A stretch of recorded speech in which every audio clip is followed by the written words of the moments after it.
Today we've got a crazy nuclear revenge story against a friend who tried to ruin another friend's life dreams. We'll get to that in a bit, but first, my girlfriend messed with my sister. For almost all of my life, it had always been my sister Ashley and I against the world. Of course, I had friends, but Ashley remained my best and closest friend. Once we had parents. My dad was a stockbroker and my mother a chef. We lived pretty comfortably and things were good. The memories I have of my parents were all good. They were kind, goofy people, and my father especially loved to play with us. I remember that my mom would, when she could, volunteer at the local soup kitchen to help feed the poor. Something about poor people needing even better food than the rich. I would follow her and talk to and play with anyone I could. Those memories are some of my most important and most cherished. I don't know what memories of our parents Ashley has, or if she even has any. She was very young at the time. I was already 6 years old when she was born, and a few months after my 9th birthday is when my life changed completely. My parents went out for a date night, leaving Ashley and I with a babysitter.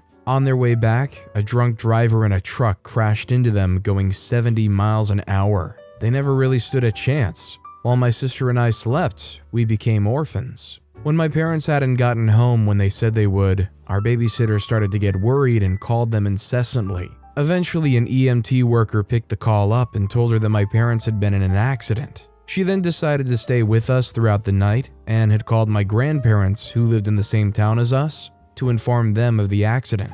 When I woke up the next day, my grandparents were there and they informed me that my parents had died. Following my parents' death, Ashley and I moved in with my grandparents, who became our guardians. My grandparents were pretty cool. They were supportive and kind and treated us like royalty.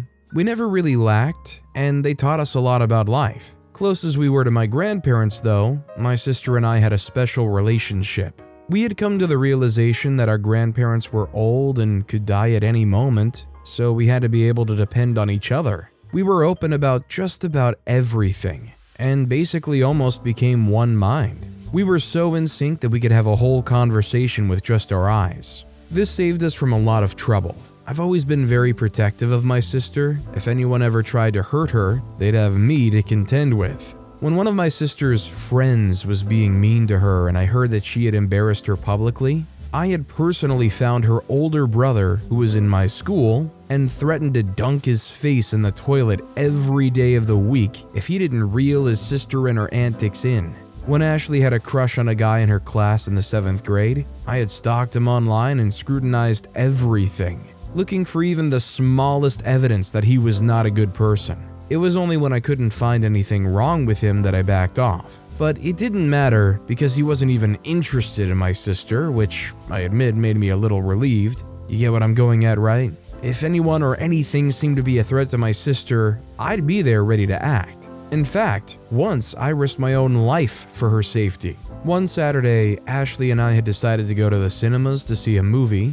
We, after the movie, were walking to the bus station to take a bus when an associate of our grandmother pulled over beside us and offered to take us home. We had seen this man enough times to trust him, and he'd even shown up to the house a few times. What we didn't know was that he and my grandmother had recently had a falling out, and he had decided that he was going to get her through us. He had stalked us to the cinema and had planned to kidnap us to only do God knows what. As we got into the car, he started driving in a different direction to home. At first, I assumed that we were going to the other side of town to complete an errand before taking us home. When I asked him where we were going, and he looked into my eyes though, I saw the eyes of a maniac, and immediately knew that we were in trouble.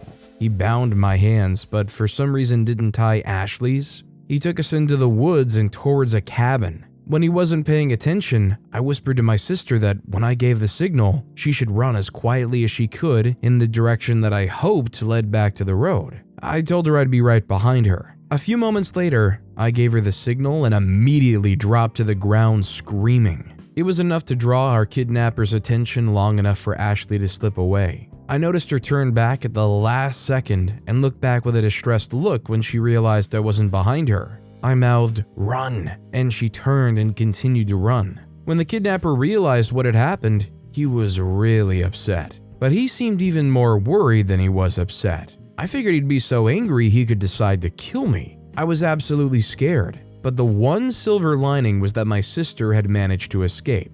and perhaps she'd be able to make it to the road and call for help. If it took dying to ensure that she was safe though, I didn't mind it at all. Perhaps the kidnapper was stupid, or he thought Ashley wouldn't be able to make it out and get help because he insisted on keeping me at the cabin. However, that night the police sneak raided the cabin. They arrested the kidnapper and got me out safely. Turns out Ashley had gotten to the road, stopped a driver, and called for help. She had insisted on waiting for the police to show up. After that incident, we became not only closer, but more aware of how evil people could be, and how much we had to look out for each other. As the years passed, our bond grew. Even when I left home for college, Ashley insisted that I call every single day. Soon she too went to college, and after she, like me, moved back to our hometown. By this time, our grandmother had died, and our grandfather had to be moved to a nursing home. Ashley and I worked in different industries in different parts of the city, but we made sure to see as often as we could and talk about just about everything. Things started to change when I got a girlfriend, Violet. Now, I had dated before, but they weren't really serious and mostly tended to last a month or two. However, with Violet, things were really serious. I had met Violet one day when I was shopping for groceries, and we had simply hit it off. We ended up shopping together, and then I got her number. I was already certain that I wanted to be with her by the end of our first date, and things moved very quickly after that. 6 months after we started dating, I had moved in with her and started contemplating marriage. There was one issue though. Violet seemed not to be a big fan of Ashley. From the very moment Ashley lay eyes on my sister, she seemed to instantly decide that she didn't and wouldn't like her. I made it clear how important Ashley was to me, and I told Violet that I'd like it if they were friends. In fact, to try and get Violet to like Ashley, I organized lunch dates for the two of them, and once even suggested that we all go to Coachella together, but nothing seemed to work. For the most part, Ashley didn't really mind Violet. She tried to treat her civilly at the very least. Violet, on the other hand, was quite vocal about her dislike, and she would complain about things that, in my opinion, just weren't there. For one, she claimed that my sister had an attitude problem and was always rude to her. In all my observations of my sister's relation with my girlfriend, I never saw evidence of this, but I spoke to my sister about it, and she seemed to be just as shocked and just as confused as I was. That wasn't the only thing Violet complained about, though. She complained that I spent too much time with Ashley, too. I didn't see how this could possibly be true. Sure, I tried to see my sister as often as I could, but we were almost always busy with our lives and every other thing that, even though we lived in the same city, we saw each other just about once every other week, which to my girlfriend was too often. Now, normally with most girls, Violet's dislike of my sister would be a deal breaker, but as I mentioned previously, I really liked Violet, and I was considering marrying her, so I let it slide. It wasn't until the day I decided I was going to propose to Violet that I finally realized what a big mistake I had made. That fateful Friday, I'd been sitting at my desk at work, rolling the engagement ring that I had bought the week before between my fingers, and wondering what her answer would be when I asked. I had asked her if she wanted to get married, and she had said that she was ready for marriage. But what if she wasn't ready to get married to me? I kept thinking and considering until finally, I decided that I was being silly overthinking it. I was going to ask Violet to marry me, and she'd say yes, and we'd get married and live happily ever after. If she said no, well, I didn't want to think about that. The minute I clocked out of work, I headed home, aware that she'd be home by that time, unaware that I was going to propose to her the minute I walked in. As I approached our apartment, excitement and anxiety set in. This was it. In a few moments, I would ask the question that would change both our lives forever. Once I asked it, there was no takebacks, and if she made me the happiest man in the world and said yes, then it would be the single happiest day of my life so far.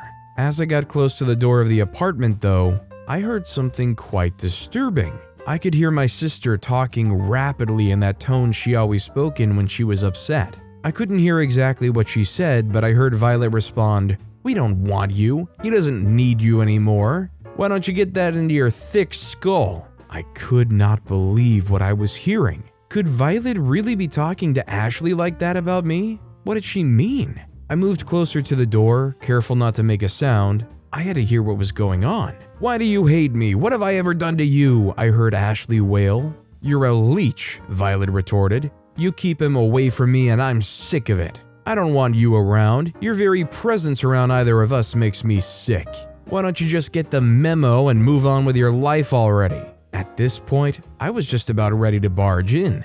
Not only was Violet being really rude to Ashley, but she was using me to justify her nastiness. Was I really going to get married to her? To this? She continued.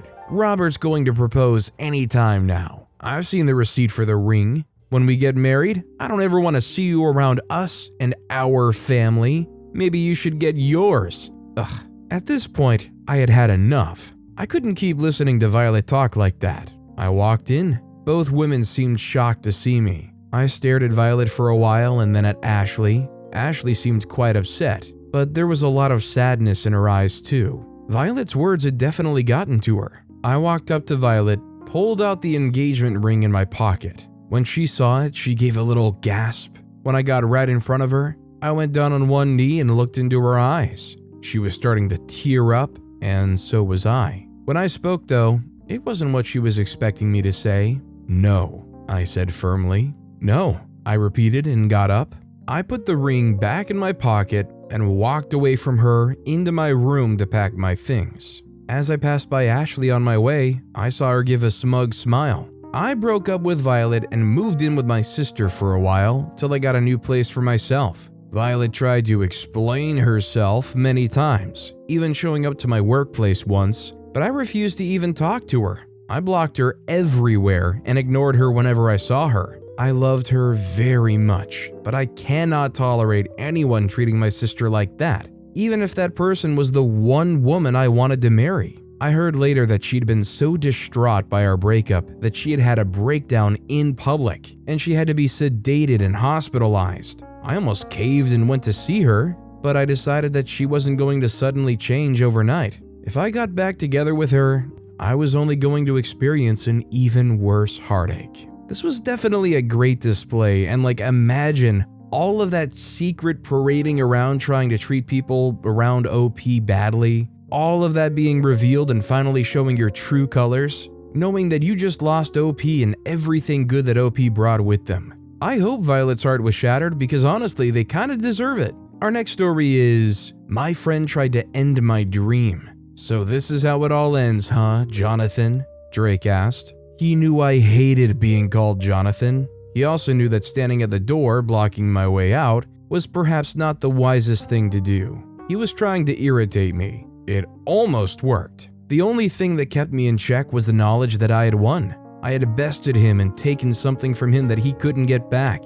It was already good enough that I wasn't rubbing it in. After years of friendship and all we'd been through together, I owed him at least that much. He, on the other hand, had nothing to lose. Perhaps he was hoping to irritate me enough for me to attack him and he'd have something against me. Perhaps he thought I'd attack him and then he'd be able to sue, maybe have the last laugh. Angry as I was at my ex-friend, what had done had brought with it relief, catharsis of some sorts. Standing in my way and calling me a name I didn't want to be called didn't do much to offend me. I wasn't going to give Drake any form of satisfaction at all. Instead, with the sweetest voice I could muster, I asked him to kindly move away from the door. And when he did, I simply walked out, got in my car, and drove off. Now, I'm sure you're curious to know what had just happened between Drake and I, and what the tension was all about. I'd be glad to tell you, but first, I'm going to need to give you a little backstory. Since I was 10 years old, it had been my dream to one day be a doctor. I wanted it with all my heart, and I was willing to do almost anything to achieve my dream. My mother? She was supportive of me. She helped me with my assignments when she could and got me all sorts to help me, from books to toys to visits to the hospital with her and one of her friends who was a doctor. In her words, "If it's a doctor you want to be, John, it's a doctor you'll be." My dad, on the other hand, was the complete opposite. He was ill-tempered and abusive. He didn't really care what I wanted to be. When I really think of it, he really didn't care about anything except having a constant supply of alcohol after work, having drunken rants and brawls with just about anyone he could find, and shamelessly cheating on my mum. If that wasn't enough, he never had anything positive to say about anyone ever, including his own wife and child. My father always tried to make me look like crap.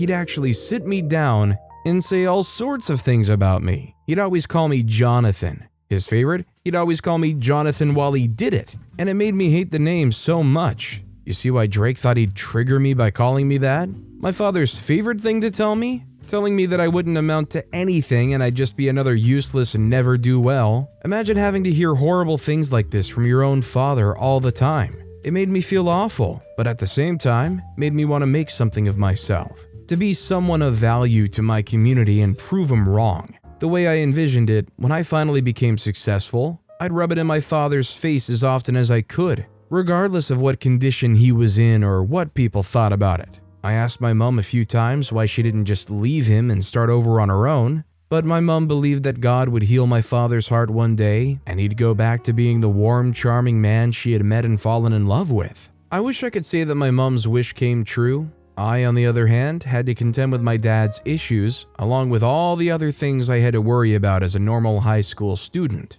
To be honest, it was rough. The day I left my father's house for college was one of the happiest days of my life. I swore I would never return, except to take my mom out of his house, and that's a promise I'm happy to report that I've kept. I excelled academically in high school, enough to get a scholarship that covered tuition, accommodation, and a stipend. Things were going according to plan. I was doing well, life was a lot easier to bear now that I wasn't living with my father, and things seemed to be looking up.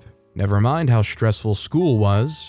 I really didn't have friends or a social life though. To be fair, I didn't really try to make friends, so I guess that's on me. One day though, I met Drake on my way to class, and we somehow became friends. Drake was very chill and was an excellent listener. I could talk about just about anything with him, and I knew that he'd listen and offer mostly sensible insights and advice. Eventually, I became so vulnerable with Drake that I talked to him about my dad. He seemed very sympathetic towards me and said how much it sucked that I had to go through that. He then offered to host me at his house while school was out of session. I felt really touched that he'd offer that. That break, we spent a lot of time together and we really became close. After that, we were basically best friends. His family was very warm to me, and for the first time, I felt comfortable around a family. I started to see Drake as more than just a friend.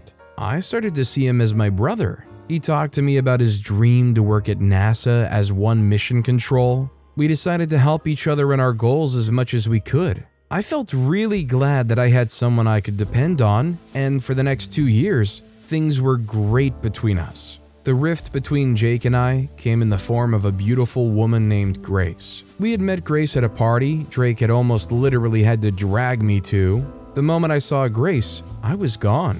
Love at first sight? That stuff is very real. The host of the party, a nice guy named Michael, who I'd seen with Drake a few times, just had noticed me staring and drooling from across the room because he came and said to me simply with a sly smile, "Let me introduce you." I was nervous, but also excited. By the time we got to Grace, my legs were basically jelly. I fell over. I literally fell over, which made her giggle a little. When I got back up, I dropped perhaps the weirdest line a man has ever dropped in the history of pickup lines. "Sorry you're so beautiful, it's staggering."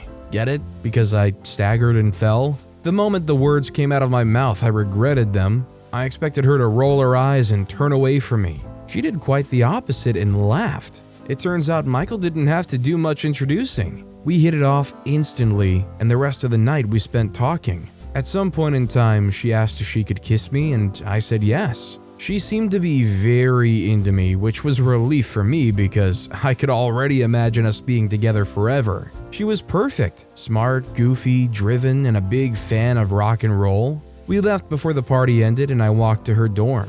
She gave me her number and kissed me again, this time a goodnight kiss. I didn't sleep for a second that night. I kept replaying every second of the wonderful evening I'd had with Grace. I was absolutely high on the joy of meeting her, and I wished Drake was around so I could talk to him about her. The next day after classes and a quick nap, as I was still a bit sleepy from not having slept all night, I rushed over to Drake's dorm to talk to him about Grace. When I told him her name, his countenance seemed to change, and I asked if anything was up.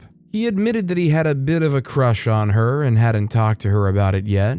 Apparently, he had met her a couple of weeks before through Michael, and he'd been waiting for his chance to shoot his shot with her. I asked why he hadn't told me about her yet, since we talked about almost everything, and he said he wanted to have something solid to talk about first before telling me about her. Not wanting to start a conflict with Drake, I told him it was okay if he shot a shot with her. In fact, I was willing to withdraw from Grace just to give him a chance. The way I saw it, I'd be pretty heartbroken if Drake started talking to someone I was interested in too. It quickly became obvious that this plan wasn't going to work though. Grace kept texting and calling me, and eventually we went out on a date. And then another, and then another. One day she looked me in the eye and asked to be my girlfriend. I was a little worried but quite happy. For one, I already felt guilty about going on dates with Grace in secret after telling Drake I'd withdraw from her, but on the other hand, I was completely in love with Grace. I chose my happiness and replied to Grace with an emphatic,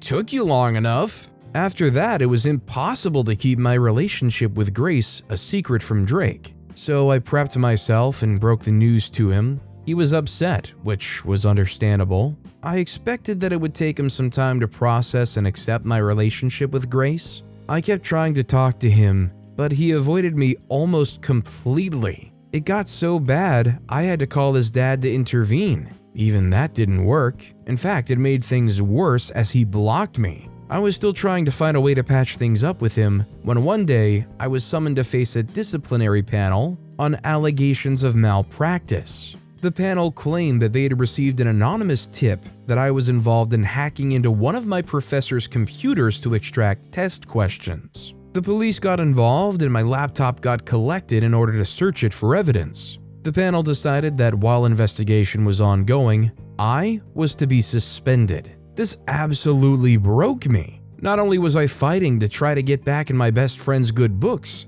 but now I was being accused and punished for something I didn't do. I felt alone again, and I blocked myself off from everyone. It seemed as if my meticulously planned plan for my life was crumbling before my very eyes. Grace, however, having noticed how distraught I was, did her very best to comfort me. Every day, she would come to see me, and even though for days I refused to speak to anyone, she would just stay there with me and talk to me. After a while, I started responding, and soon I was relatively better, still depressed, but better. One day, I received a call from Drake. I figured he had heard about what had happened and was putting aside his anger to comfort me. Boy, was I wrong. "You see what happens when you mess with me?" was the first thing he said. What was my response? I was absolutely confused. "Stay with her and worse things will happen," he said, and after that he hung up. It took a while for me to realize what it was he was saying. I was completely shaken when I did. He was the one who had reported me to the school for an offense I was innocent of. He would do that because of Grace? What? He'd really try to ruin my life and my dreams because he was still sore about a woman choosing me over him? I didn't really know how to react, so I waited till Grace came over and I told her all about it. I don't know what I expected her to say, but telling me I needed to get even was definitely not it. Somehow she convinced me to do it though. She even offered to help, so I started to plot against Drake. There was this big interview Drake had coming up for a NASA internship. I knew about it because his dad had tweeted about it. Drake still had me blocked, even on Twitter. Grace and I planned that she'd bump into him close to his classes and then she'd start up a conversation with him. She'd ask him out for supper, and when he's not watching, she'd spike his drink with a very heavy sedative. The plan was to make sure he missed his interview the next day. It worked perfectly. I brought him over to my place, careful to inject him with more sedatives every once in a while, just enough to keep him asleep. I also unlocked his phone and emailed NASA to announce that I would not be making the interview and Drake, wasn't interested in the position anymore. At around 12 p.m., when I was certain irreparable damage had been done, I finally let him wake up. He woke up to me staring him in the face, and he instantly knew that something wasn't right. Then it was my turn to tell him what I had done, and tell him if he ever tried to come for me again, I'd make sure he'd experience worse than losing a dream opportunity. It was on my way out when he knew he had lost, that he had made that last-ditch effort to get that last laugh. Eventually, I was cleared of all the allegations against me, and I received an official apology from the school. Grace and I are still together, and I haven't heard from Drake or his family since then. I have no regrets doing what I did, harsh as it was, and I hope my ex-best friend has learned his lessons. Honestly, considering what OP did, I'm surprised they didn't get immediately reported. I mean, hey, considering the email that was sent to NASA, if they explained the circumstances, maybe you could still save it. I mean, it's one thing to try to prove that this guy had made those allegations against OP about hacking, but it's a lot easier to prove that these people had essentially given some substances and just try to ruin Drake's life. But with that being said, that's all the time we have for today. Now, if you want to hear another crazy revenge story, check out that video on the left.